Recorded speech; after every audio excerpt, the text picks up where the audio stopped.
Hello दोस्तों, स्वागत है आपका मेरे यूट्यूब चैनल परीक्षा प्लान में। तो चलिए आज की साइंस की क्लास को शुरू करते हैं। यदि आप चैनल पर नए हैं तो चैनल को सब्सक्राइब कर लीजिए। तो पाठ 7 पढ़ेंगे, जंतुओं और पादप में परिवहन।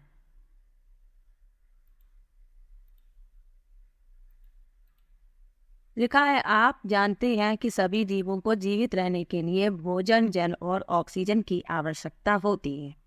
उन्हें इन सभी पदार्थों को अपने शरीर के विभिन्न अंगों तक पहुंचाना होता है। साथ ही जंतुओं को उन अंगों में उत्पन्न अपशिष्ट पदार्थों का परिवहन उस स्थान तक करना होता है जहां से उन्हें बाहर निकाला जा सके। क्या आप जानते हैं यह सब कैसे संभव होता है? चित्र को देखिए। क्या आपको हृदय और रक्त वाहिनियां दिखाई दे रही हैं? हृदय और रक्त वाहिनियां संयुक्त रूप से हमारे शरीर का परिसंचरण तंत्र बनाती हैं। इस अध्याय में हम पादप और जंतुओं में पदार्थों के परिवहन के बारे में अध्ययन करेंगे। तो ये हृदय है, ये जो लाल रंग से दिखाई दे रही है ये धमनी है, और ये जो नीले रंग से दिखाई दे रही है वो सिराई है। परिसंचरण तंत्र। तो सबसे पहले जानेंगे रक्त के बारे में। लिखा है, जब आपके शरीर का कोई भाग कट जाता है तो क्या होता है? रक्त या रुधिर बाहर बहने लगता है। रक्त वह तरल पदार्थ या द्रव है जो रक्त वाहिनियों में प्रवाहित होता है। यह पाचित भोजन को छोटी आंत से शरीर के अन्य भागों तक ले जाता है। फेफड़ों से ऑक्सीजन को भी रक्त ही शरीर की कोशिकाओं तक ले जाता है। रक्त शरीर में से अपशिष्ट पदार्थों को बाहर निकालने के लिए उनका परिवहन करता है। रक्त विभिन्न पदार्थों को किस प्रकार ले जाता है? रक्त एक तरल से बना है जिसे प्लाज्मा कहते हैं, जिसमें विभिन्न प्रकार की कोशिकाएं निलंबित रहती हैं। रक्त में एक प्रकार की कोशिकाएं लाल रक्त कोशिकाएं, जिन्हें आरबीसी कहते हैं, रेड ब्लड सेल्स,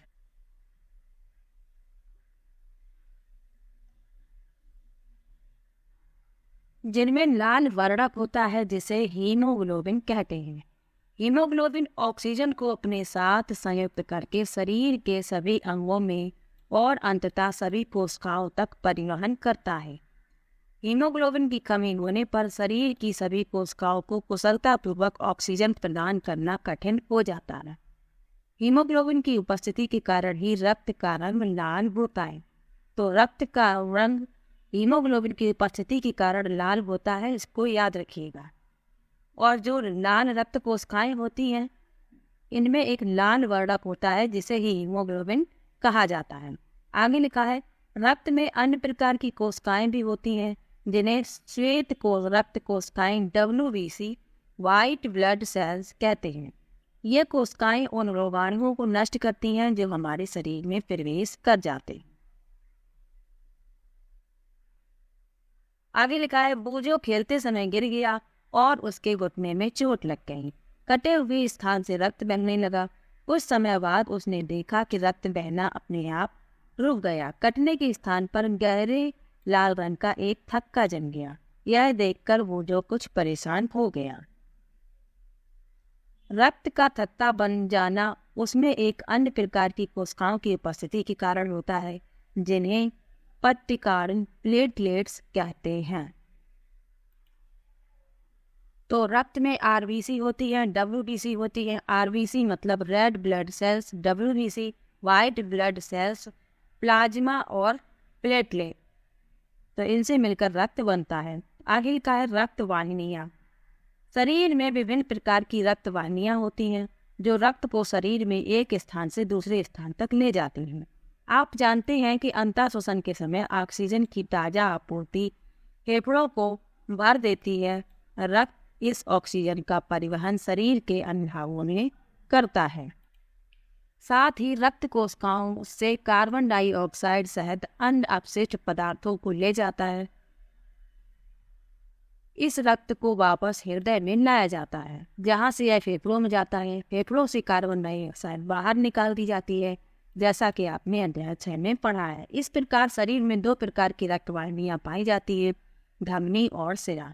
तो शरीर में 2 प्रकार की रक्त वाहिनियां हैं, एक धमनी है और एक का नाम सिरा है। इन दोनों बातों को याद रखिएगा। आगे लिखा है, धमनियां हृदय से ऑक्सीजन समृद्ध रक्त को शरीर के सभी भागों में ले जाती हैं। क्योंकि रक्त प्रवाह तेजी से और अधिक दाब पर होता है, अतः धमनियों की भित्तियां मोटी और प्रत्यास्थ होती हैं। तो शरीर के विभिन्न भागों तक ऑक्सीजन समृद्ध रक्त धमनियों द्वारा ले जाया जाता है, ये बात याद रखिएगा।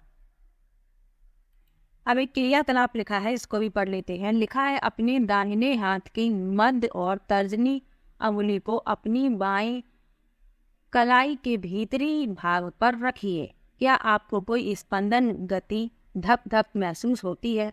यह स्पंदन क्यों होता है? यह स्पंदन नाड़ी स्पंद कहलाता है, जिसे नब्ज कहते हैं, और यह धमनियों में प्रवाहित हो रहे रक्त के कारण होता है। देखिए कि 1 मिनट में कितनी बार स्पंदन होता है।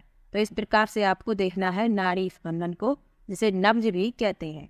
आगे लिखा है, आपने कितने नाड़ी स्पंदन गिने? प्रति मिनट स्पंदों की संख्या स्पंदन दर कहलाती है। विश्राम की अवस्था में किसी स्वस्थ व्यक्ति की स्पंदन दर सामान्यतः 72 से 80 स्पंदन प्रति मिनट होती है। अपने शरीर में अन्य ऐसे भागों का पता लगाइए जहां आप नाड़ी स्पंदन को अनुभव कर सकते हैं। तो एक स्वस्थ व्यक्ति की नाड़ी स्पंदन दर कितनी है? सामान्य परिस्थितियों में 72 से 80 स्पंदन प्रति मिनट। आगे लिखा है, वे रक्त वाहिनियां जो कार्बन डाइऑक्साइड समृद्ध रक्त को शरीर के सभी भागों से वापस हृदय में ले जाती हैं, सिराएं कहलाती हैं। सिराओं की भित्तियां अपेक्षाकृत पतली होती हैं। सिराओं में ऐसे बाल होते हैं जो रक्त को केवल हृदय की ओर प्रवाहित होने देते हैं। तो सिराएं क्या करती हैं? कार्बन डाइऑक्साइड समृद्ध रक्त को शरीर के सभी भागों से वापस हृदय में ले जाती हैं। तो इस अंतर को याद रखिएगा कि धमनी और सिरा में क्या अंतर है। धमनी जो होती है ऑक्सीजन समृद्ध रक्त को हृदय से शरीर के सभी भागों में ले जाती है, और सिराएं क्या करती है? ये कार्बन डाइऑक्साइड रक्त को शरीर के सभी। मैं चित्र देखकर भ्रमित हूँ। मैंने पढ़ा था कि धमनी सदैव ऑक्सीजन समृद्ध रक्त ही ले जाती है। तो बूझो कह रहा है कि मैं चित्र देखकर भ्रमित हूँ, क्योंकि धमनी सदैव ऑक्सीजन समृद्ध ही रक्त ले जाती है। तो पहेली ने क्या समझाया उसे? कि पहेली ने समझाया कि फुफ्फुस धमनी हृदय से रक्त को ले जाती हैं, इसलिए इसे सिरा नहीं बल्कि धमनी कहते हैं। यह कार्बन डाइऑक्साइड समृद्ध रक्त को फेफड़ों में ले जाती है। फुफ्फुस सिरा ऑक्सीजन समृद्ध रक्त को फेफड़ों से हृदय में लाती है। तो इस बात को याद रखिएगा। रक्तदान, रक्तदान के बारे में पढ़ लेते हैं। लिखा है, रक्त की अनुपलब्धता के कारण सैकड़ों लोग अपनी जान गंवा देते हैं। स्वेच्छा से किया गया रक्तदान हानि रहित व दर्द रहित होता है, जो कई अनमोल जानें बचा सकता है। रक्तदान अस्पतालों में सरकार द्वारा अधिकृत जगहों पर ही किया जाना चाहिए। दान किया गया रक्त ब्लड बैंकों में विशेष देखभाल से रखा जाता है। अब पढ़ते हैं हृदय के बारे में। लिखा है, हृदय वह अंग है जो रक्त द्वारा पदार्थों के परिवहन के लिए पंप के रूप में कार्य करता है। यह निरंतर धड़कता रहता है। एक ऐसे पंप की कल्पना कीजिए जो वर्षों तक बिना रुके कार्य करता रहता है। यह बिल्कुल असंभव प्रतीत होता है, फिर भी हमारा हृदय जीवन पर्यंत बिना रुके रक्त को पंप करने का कार्य करता रहता है। आइए हृदय के बारे में कुछ और जानकारी प्राप्त करें। लिखा है, हृदय वक्ष गुहा में स्थित होता है, जिसका निचला सिरा थोड़ा बाईं ओर झुका रहता है। अपनी अंगुलियों को भीतर की ओर मोड़कर मुट्ठी बना लीजिए। आपके हृदय का आमाप लगभग आपकी मुट्ठी के बराबर होता है। जरा सोचिए, यदि हृदय में कार्बन डाइऑक्साइड और ऑक्सीजन से समृद्ध रक्त परस्पर मिल जाए तो क्या होगा। ऐसी स्थिति उत्पन्न न होने देने के लिए हृदय 4 कक्षों में बटा होता है। ऊपर 2 कक्ष अलिंद कहलाते हैं और निचले 2 कक्ष निलय कहलाते हैं। कक्षों के बीच का विभाजन दीवार ऑक्सीजन समृद्ध रक्त और कार्बन डाइऑक्साइड से समृद्ध रक्त को परस्पर मिलने नहीं देते। परिसंचरण तंत्र की कार्यविधि को समझने के लिए चित्र में हृदय के दाईं ओर से आरंभ करते हुए तीरों द्वारा इंगित दिशा का अनुसरण कीजिए। इस चित्र में तीरों द्वारा हृदय से फेफड़ों में और वापस हृदय में रक्त के प्रवाह की दिशा दिखाई गई है, जहाँ से वह शेष शरीर में पंप होता है। इस चित्र के बारे में बात हो रही है। इस चित्र के बारे में बात हो रही है।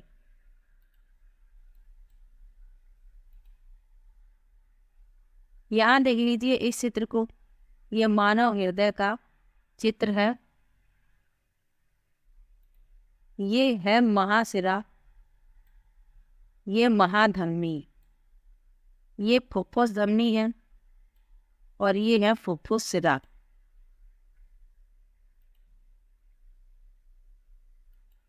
ये दायां अलिंद है और ये बायां निलय है, जो लाल रंग से दिखाया गया है।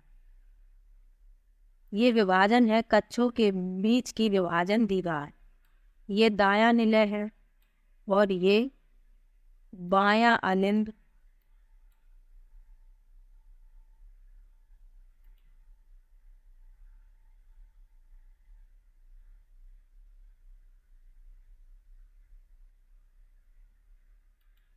तो ये दायां अलिंद, दायां निलय, बायां अलिंद, बायां निलय, इस प्रकार 4 कक्षों में हृदय का विभाजन होता है।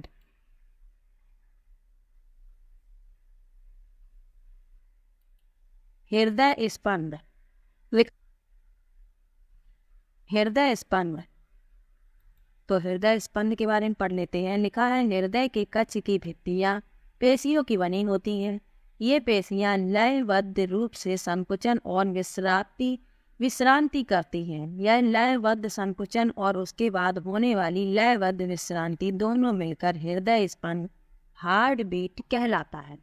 याद रखिए, हृदय का स्पंदन जीवन के हर क्षण होता रहता है।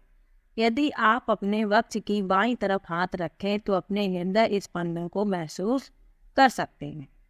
चिकित्सक आपके हृदय स्पंद को मापने के लिए स्टेथोस्कोप नामक यंत्र का उपयोग करते हैं। ये होता है स्टेथोस्कोप। ये चेस्ट पीस है, ये श्रोतिका और ये ट्यूब है।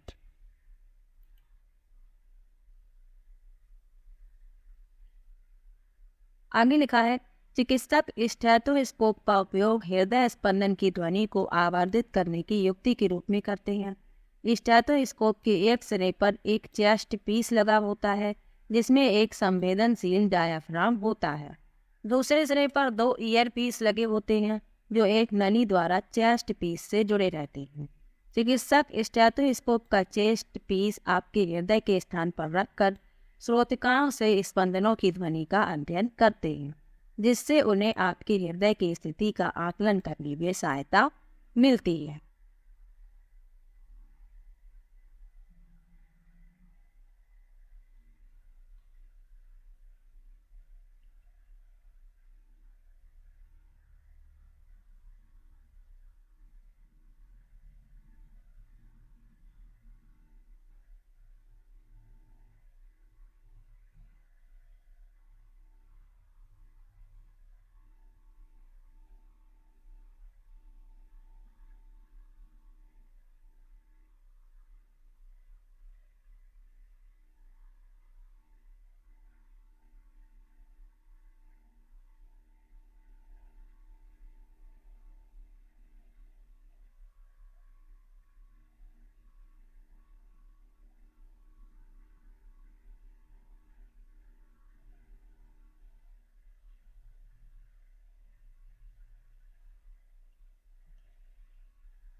लिखा है, रक्त परिसंचरण की खोज विलियम हार्वे नामक एक चिकित्सक ने की थी, जो अंग्रेज थे।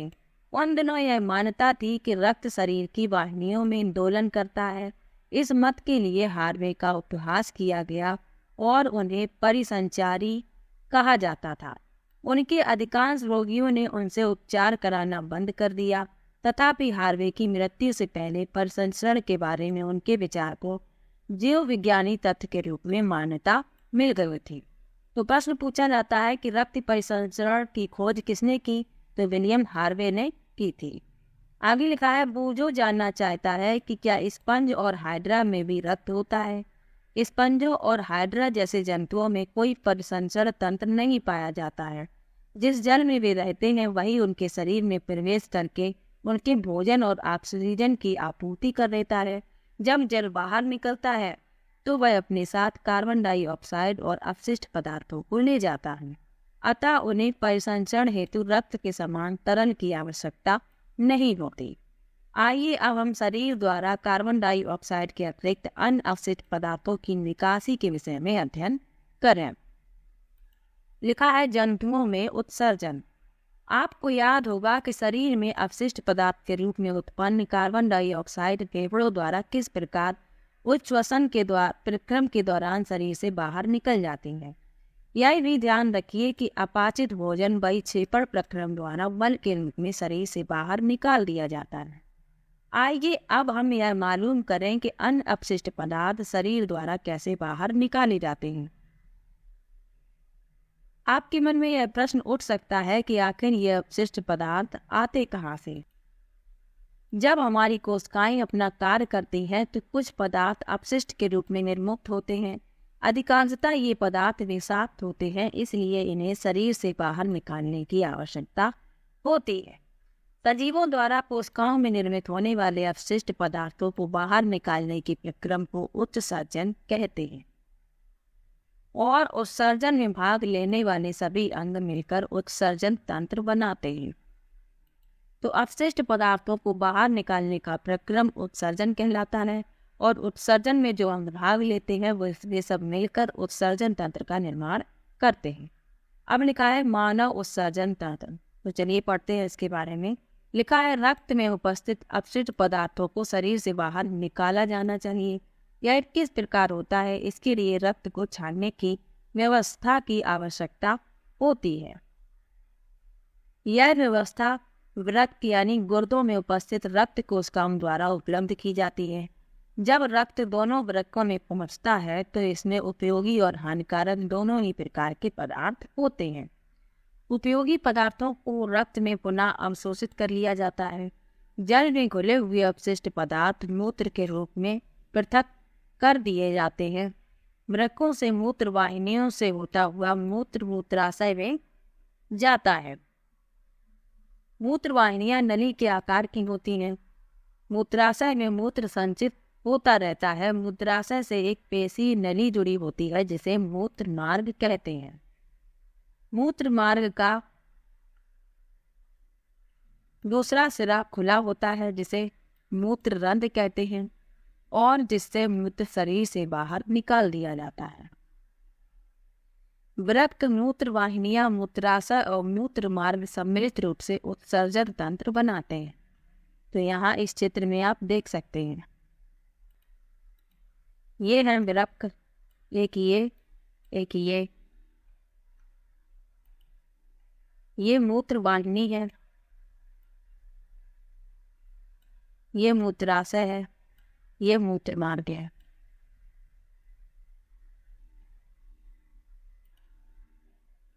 तो वृक्क, मूत्र वाहिनियां, मूत्राशय और मूत्र मार्ग मिलकर उत्सर्जन तंत्र का निर्माण करते हैं। ये बात याद रखना है। आगे लिखा है, कोई वयस्क व्यक्ति सामान्यतः 24 घंटे में 1 से 1.8 लीटर मूत्र करता है। मूत्र में 95% जल, 2.5% यूरिया और 2.5% अन्य अपशिष्ट उत्पाद होते हैं। आगे लिखा है, यह हम सभी का अनुभव है कि गर्मियों में हमें पसीना आता है। स्वेद में जल और लवण होते हैं। बोझों ने देखा कि गर्मियों के दिनों में प्रायः पसीने के कारण कपड़ों में सफ़ेद धब्बे दिखाई देते हैं, विशेषकर उन स्थानों में जहां पसीना अधिक आता है। ये धब्बे पसीने में उपस्थित लवणों के कारण बनते हैं। तो पसीने में उपस्थित लवण के कारण शरीर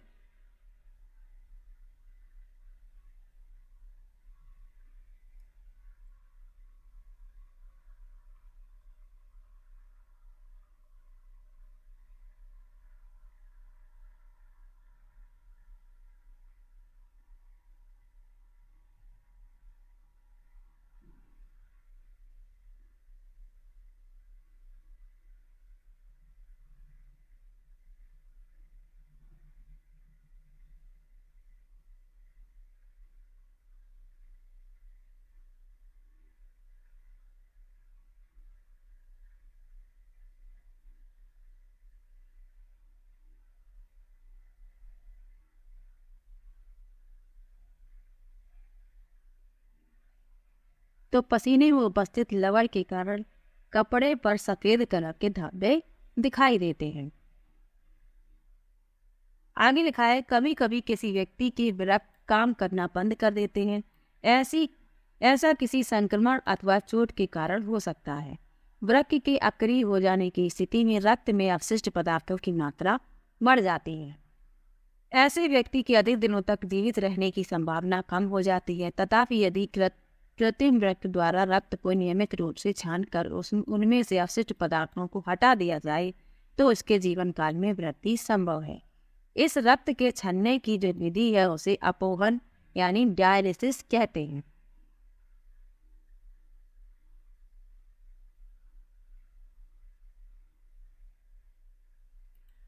अब यहाँ लिखा है कि पहेली जानना चाहती है कि क्या अन्य जंतु भी मूत्र करते हैं। तो इसके बारे में लिखा है जंतुओं के शरीर से अपशिष्ट रसायनों के निष्कासन की विधि जल की उपलब्धता पर निर्भर करती है। मछली जैसे जलीय जंतु कोशिका के अपशिष्ट उत्पादों को अमोनिया के रूप में उत्सर्जित करते हैं जो सीधे जल में घुल जाती है। पक्षी, छिपकली, सर्प जैसे कुछ जंतु अपने शरीर से अपशिष्ट पदार्थों का उत्सर्जन अर्ध घन पदार्थ के रूप में करते हैं जो मुख्यतः श्वेत रंग का यौगिक यूरिक अम्ल होता है। मानव द्वारा उत्सर्जित अपशिष्ट पदार्थों में यूरिया प्रमुख है। अब लिखा है पादपों में पदार्थों का परिवहन। लिखा है अध्याय 1 में आपने पढ़ा कि पौधे अपनी जड़ों द्वारा मृदा से जल और खनिज पोषकों का अवशोषण करके उन्हें पत्तियों को उपलब्ध कराते हैं। पत्तियां जल तथा कार्बन डाइऑक्साइड का उपयोग कर प्रकाश संश्लेषण के प्रक्रम द्वारा पौधों के लिए भोजन बनाते हैं। अध्याय 6 में आपने यह भी पढ़ा कि सभी जीवों का भोजन उनके लिए ऊर्जा का स्रोत होता है तथा जीव की प्रत्येक कोशिका में ग्लूकोज का विखंडन होने से ऊर्जा निर्मुक्त होती है। कोशिकाएं इस ऊर्जा का उपयोग जीवन की मूल क्रियाविधियों को संपादित करने में करती हैं। अतः यह आवश्यक है कि जीव की प्रत्येक कोशिका को भोजन उपलब्ध कराया जाए। क्या आपने कभी इस प्रश्न पर विचार किया है कि पौधों की जड़ों द्वारा अवशोषित जल तथा पोषक तत्व पत्तियों तक किस प्रकार पहुंचाए जाते हैं? पौधों के वे भाग जो भोजन नहीं बना सकते पत्तियों द्वारा निर्मित भोजन किस प्रकार प्राप्त करते हैं? जल और खनिजों का परिवहन। लिखा है पादप मूलों द्वारा जल और खनिजों को अवशोषित करते हैं। मूलों में मूल रोम होते हैं। वास्तव में मूल रोम जल में घुले हुए खनिज पोषक पदार्थों और जल के अंतर्ग्रहण के लिए मूल के सतह क्षेत्रफल को बढ़ा देते हैं। मूल रोम मृदा कणों के बीच उपस्थित जल के संपर्क में रहते हैं। क्या आप अनुमान लगा सकते हैं कि जल किस प्रकार मूलों से पत्तियों तक पहुंचाया जाता है? पादपों में किस प्रकार का परिवहन तंत्र पाया जाता है?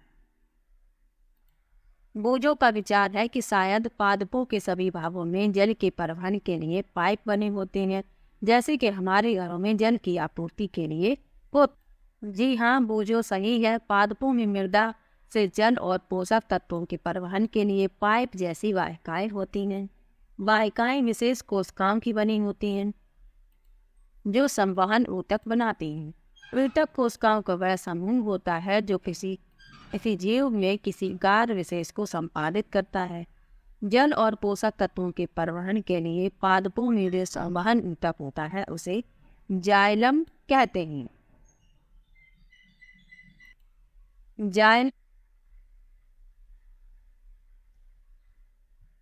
जाइलम चैनलों का सतत जाल बनाता है जो मूलों को तने और शाखाओं के माध्यम से पत्तियों से जोड़ता है और इस प्रकार बना तंत्र पूरे पादप में जल का परिवहन करता है।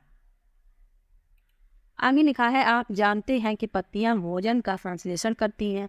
भोजन को पादप के सभी भागों में ले जाया जाता है। यह कार्य एक संवहन ऊतक द्वारा किया जाता है जिसे फ्लोएम कहते हैं। इस प्रकार जाइलम और फ्लोएम पादपों में पदार्थों का परिवहन करते हैं।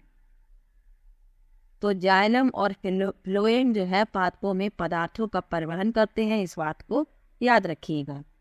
तो आज के लेसन में जंतुओं और पादपों के परिवहन के बारे में जाना है।